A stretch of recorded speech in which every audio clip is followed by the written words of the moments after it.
നമസ്കാരം. ഈ ആത്മീയമായ അന്വേഷണത്തിലേക്ക് എല്ലാ സത്യാന്വേഷികൾക്കും സ്വാഗതം. ഇന്നത്തെ കാലത്ത് നമ്മളൊക്കെ അനുഭവിക്കുന്ന മാനസിക സമ്മർദ്ദങ്ങൾക്കും ഉത്കണ്ഠകൾക്കും ഏറ്റവും വലിയൊരു മരുന്നുണ്ട്. അതാണ് കൈലാസപർവ്വതത്തിന്റെ ദിവ്യമായ രഹസ്യങ്ങളും അതിന്റെ ആത്മീയ പ്രാധാന്യവും. അപ്പോൾ നമുക്ക് ഈ വിഷയത്തിലേക്ക് ഒന്ന് ആഴത്തിൽ കടക്കാമല്ലേ? ഇവിടെ നിങ്ങൾ ചിന്തിക്കുന്നുണ്ടാകും, കൈലാസത്തിൽ വസിക്കുന്ന മഹാദേവനെ ധ്യാനിക്കുമ്പോൾ നമുക്ക് യഥാർത്ഥത്തിൽ എന്താണ് ലഭിക്കുന്നതെന്ന്. സ്വർണമോ പണമോ പോലുള്ള ബാഹ്യമായ അത്ഭുതങ്ങളെക്കുറിച്ചല്ല നമ്മൾ പറയുന്നത്.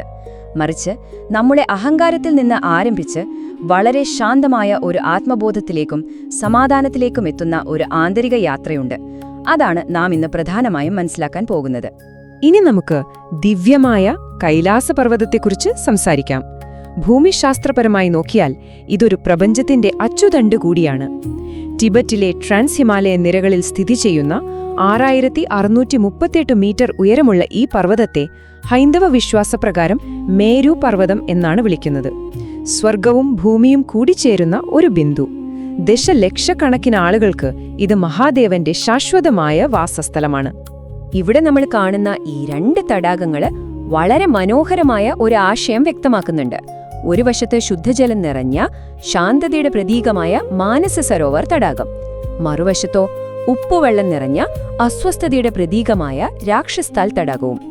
ഇത് ശരിക്കും നമ്മുടെ മനുഷ്യമനസ്സിന്റെ ദ്വന്ദ്വഭാവങ്ങളെയാണ് കാണിക്കുന്നത്.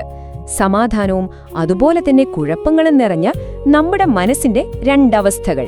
എന്നാൽ ഈ രണ്ടിനും മുകളിൽ എല്ലാത്തിനെയും മറികടന്ന് പരമമായ ധ്യാനത്തിലിരിക്കുന്ന പരമശിവന്റെ അവസ്ഥയിലേക്കാണ് ഇതെല്ലാം വിരൽ ചൂണ്ടുന്നത്. ഇനി നമ്മൾ ശിവന്റെ ആത്മീയ അർത്ഥത്തിലേക്കാണ് വരുന്നത്. ആ ദിവ്യരൂപത്തെ നമുക്കൊന്ന് മനസ്സിലാക്കാൻ ശ്രമിക്കാം. ആ ഭൗതികമായ പർവ്വതത്തിൽ നിന്നും നമുക്കിനി കുറച്ചുകൂടി ആന്തരികമായ അർത്ഥങ്ങളിലേക്ക് കടക്കാം. ഇത് വെറും പുരാണകഥകൾ മാത്രമല്ല കേട്ടോ. നിത്യമായ ധ്യാനത്തിലിരിക്കുന്ന ഭഗവാൻ ശിവന്റെ രൂപം എന്താണ് അർത്ഥമാക്കുന്നതെന്ന് നമുക്ക് ശാസ്ത്രീയമായും ആത്മീയമായും വിലയിരുത്താം.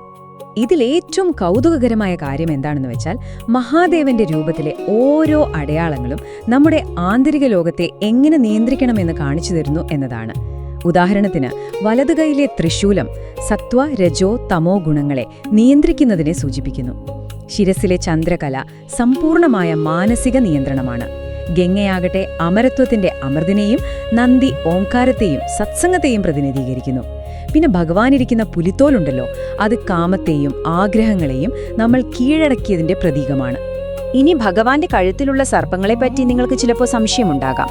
അവ വെറും ആഭരണങ്ങളല്ല, അത് ജീവാത്മാവിനെ അഥവാ വ്യക്തിഗതമായ ആത്മാവിനെയാണ് കുറിക്കുന്നത്. സർപ്പങ്ങളുടെ 5 ഫണങ്ങൾ നമ്മുടെ 5 ഇന്ദ്രിയങ്ങളെ സൂചിപ്പിക്കുന്നു. നിരന്തരം ചീറ്റിക്കൊണ്ടിരിക്കുന്ന 5 ഇന്ദ്രിയങ്ങളെയും ജ്ഞാനം കൊണ്ടും ആത്മനിയന്ത്രണം കൊണ്ടും വരുതിയിലാക്കാമെന്നാണ് ഈ സർപ്പങ്ങൾ നമ്മെ ഓർമ്മിപ്പിക്കുന്നത്. ഇനി ഭസ്മത്തെക്കുറിച്ച് പറയാം. പരമമായ സത്യം, അതായത് അഹങ്കാരത്തിന്റെ നാശം. നമുക്കിതിലേക്കൊന്ന് കടക്കാം. കാരണം ഇത് നമ്മളെ ചിന്തിപ്പിക്കുന്ന ഒന്നാണ്. ശിവന്റെ ശരീരമാസകലം പൂശിയിരിക്കുന്ന ഭസ്മം നമ്മെ ഓർമ്മിപ്പിക്കുന്നത് നമ്മുടെ ഈ ഭൗതിക ശരീരത്തിന്റെ നിഷേധിക്കാനാവാത്ത അവസാനത്തെ സത്യമാണ്. ശരീരത്തിന്റെയും വ്യക്തിത്വത്തിന്റെയും നശിച്ചുപോകുന്ന എല്ലാത്തിന്റെയും അവസാനത്തെ സത്യമാണ് ഭസ്മം. ശിവപുരാണത്തിൽ പർണാദൻ എന്നൊരു മഹർഷിയുടെ കഥ പറയുന്നുണ്ട്. കഠിനമായ തപസ്സുകൊണ്ട് തന്റെ ശരീരത്തിലെ ചോരയെപ്പോലും മരക്കരയാക്കി മാറ്റിയതിൽ അദ്ദേഹം വല്ലാതെ അഹങ്കരിച്ചു. അപ്പോൾ ഭഗവാൻ ശിവൻ അവിടെ വന്ന് തന്റെ വിരൽ മുറിച്ചു കാണിച്ചു. അതിൽ നിന്നും വന്നത് ചോരയോ മരക്കരയോ ആയിരുന്നില്ല, മറിച്ച് വെറും ഭസ്മമായിരുന്നു. യഥാർത്ഥ തപസ് എന്നത് ഞാൻ എന്ന അഹങ്കാരത്തിന്റെ പൂർണ്ണമായ നശീകരണമാണെന്ന് ഭഗവാൻ അതിലൂടെ കാണിച്ചുകൊടുത്തു. അതുകൊണ്ട് തന്നെ ഇതിലേറ്റവും പ്രധാനപ്പെട്ട കാര്യം എന്താണെന്ന് വെച്ചാൽ, ഭഗവാന്റെ നെറ്റിയിലെ ഈ 3 വരകൾ അഥവാ ത്രിപുണ്ഡ്രം നിരന്തരമായ ഒരു ഓർമ്മപ്പെടുത്തലാണ്. അത് നമ്മുടെ ഉള്ളിലെ ശ്മശാനത്തിൽ നാം ദിവസവും ചുട്ടരിക്കേണ്ട 3 കാര്യങ്ങളെയാണ് സൂചിപ്പിക്കുന്നത്. 1 ആളവം അഥവാ അഹങ്കാരം, 2 ഫലേച്ഛയോടെ ചെയ്യുന്ന കർമ്മങ്ങൾ, പിന്നെ 3-മതായി മായ അഥവാ ലൗകികമായ അറ്റാച്ച്മെന്റുകൾ. ഇത് നാം എപ്പോഴും ഓർക്കേണ്ട ഒന്നാണ്. ഇനി നമ്മൾ അടുത്തൊരു തലത്തിലേക്ക് കടക്കുകയാണ്. പഞ്ചാക്ഷരി ഓം നമഃ ശിവായ. ഇതൊരു 5 അക്ഷരങ്ങളുടെ പരിഹാരമാണ്. ആധുനിക മനുഷ്യൻ അനുഭവിക്കുന്ന വൈകാരിക ശൂന്യതയ്ക്കും മാനസിക സമ്മർദ്ദങ്ങൾക്കും കാലാതീതമായ ഒരു പരിഹാരമാണിത്. ഈ പഞ്ചാക്ഷരി മന്ത്രത്തിലെ ഓരോ അക്ഷരവും പ്രപഞ്ചത്തിലെ 5 ഭൂതങ്ങളെയാണ് പ്രതിനിധീകരിക്കുന്നത് എന്നത് വളരെ രസകരമായൊരു കാര്യമാണ്. ന ഭൂമിയെയും സ്ഥിരതയെയും, മ ജലത്തെയും വികാരങ്ങളെയും, ഷി അഗ്നിയെയും മാറ്റങ്ങളെയും, വ വായുവിനെയും ശ്വാസത്തെയും, യ ആകാശത്തെയും ബോധത്തെയും സൂചിപ്പിക്കുന്നു. ഇത് ജപിക്കുമ്പോൾ നാം നമ്മുടെ ഉള്ളിലെ ഈ 5 ഘടകങ്ങളെയും ഒന്നിപ്പിച്ച് സമ്പൂർണമായ ആരോഗ്യവും വിശാലമായ ആത്മീയ ബോധവും നേടിയെടുക്കുകയാണ് ചെയ്യുന്നത്. ഇത് വെറുമൊരു ആത്മീയ വിശ്വാസം മാത്രമല്ല കേട്ടോ, ശാസ്ത്രീയമായി തെളിയിക്കപ്പെട്ട സത്യം കൂടിയാണിത്. ഓം നമഃശിവായ എന്ന ജപം തലച്ചോറിൽ വളരെ ശാന്തമായ ആൽഫ തരംഗങ്ങൾ സൃഷ്ടിക്കുന്നുവെന്ന് പഠനങ്ങൾ പറയുന്നു.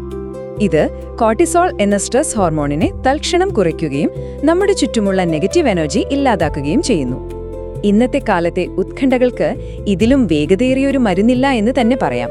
ഒപ്പം നമ്മുടെ ഏകാഗ്രതയും ഇന്ദ്രിയ നിയന്ത്രണവും ഇത് വർദ്ധിപ്പിക്കുന്നു. ഇനി ആന്തരിക സമാധാനത്തിലേക്കുള്ള വഴി അഥവാ ഉള്ളിലെ കൈലാസം കണ്ടെത്തൽ എന്താണെന്ന് നോക്കാം.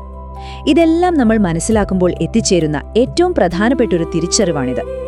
കൈലാസത്തിലേക്കുള്ള ഭൗതികമായ തീർത്ഥയാത്ര യഥാർത്ഥത്തിൽ നമ്മുടെ സ്വന്തം ഹൃദയത്തിലേക്കുള്ള, അതായത് നമ്മുടെ ഉള്ളിലേക്കുള്ളൊരു യാത്രയുടെ പ്രതിഫലനം മാത്രമാണ്.